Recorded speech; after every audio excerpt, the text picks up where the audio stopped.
ഇന്നൊരു tomato rice തയ്യാറാക്കാം. കുക്കറിൽ വളരെ എളുപ്പത്തിൽ ഈ ടൊമാറ്റോ റൈസ് നമുക്ക് തയ്യാറാക്കി എടുക്കാൻ പറ്റും.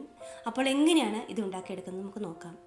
അതിനായി ഒരു കുക്കർ അടുപ്പത്ത് വെച്ച് അതിലേക്ക് 2 ടേബിൾ സ്പൂൺ നെയ്യ് ചേർത്ത് കൊടുക്കാം. കൂടെ തന്നെ കുറച്ച് സൺഫ്ലവർ ഓയിൽ കൂടി ചേർത്ത് കൊടുക്കണം. ഇനി ഇതിലേക്ക് ഇഞ്ചി വെളുത്തുള്ളി പേസ്റ്റ് 1 ടീസ്പൂൺ ഇട്ട് കൊടുക്കാം.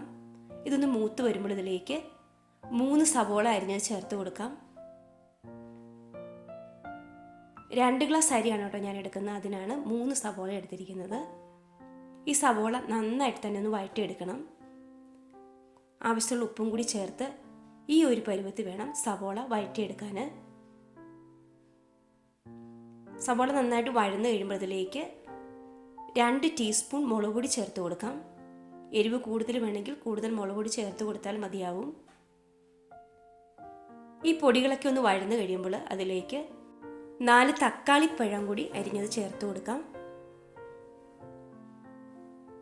2 ഗ്ലാസ് അരിക്ക് 4 തക്കാളിപ്പഴം ഒട്ടും കൂടുതലില്ല കേട്ടോ.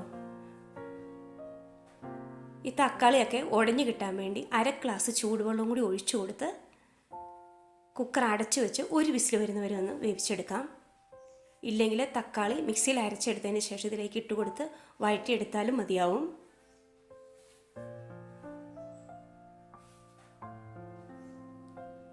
ഒരു വിസിലടിച്ചപ്പോൾ ഞാൻ തുറന്ന് നോക്കിയിട്ടുണ്ട്, നന്നായി തന്നെ വെന്ത് ഉടഞ്ഞു വന്നിട്ടുണ്ട്.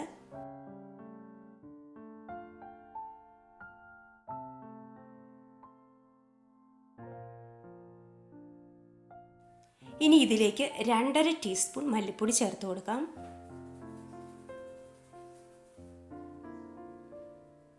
കൂടെ തന്നെ 1 കപ്പ് പുതിന ഇലയും കൂടി ചേർത്ത് കൊടുക്കാം. മല്ലിയില ഉണ്ടെങ്കിൽ അതും കൂടി ഇതിനൊപ്പം ചേർത്ത് കൊടുത്താൽ മതിയാവും. ഇനി ഇതിൻ്റെ പച്ചമണം മാറുന്നവരെ നന്നായി തന്നെ ഒന്ന് ഇളക്കി നമ്മൾ ഒഴിച്ചു കൊടുത്ത വെള്ളമൊക്കെ ഒന്ന് വറ്റിച്ചെടുക്കണം.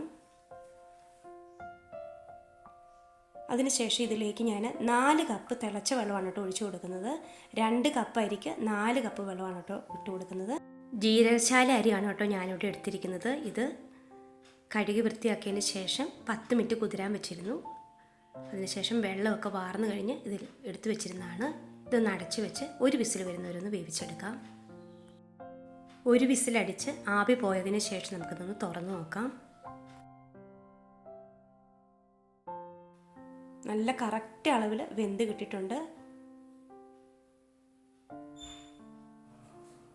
ഇത്രയേ ഉള്ളൂ, നമ്മുടെ തക്കാളി റൈസ് റെഡിയായി.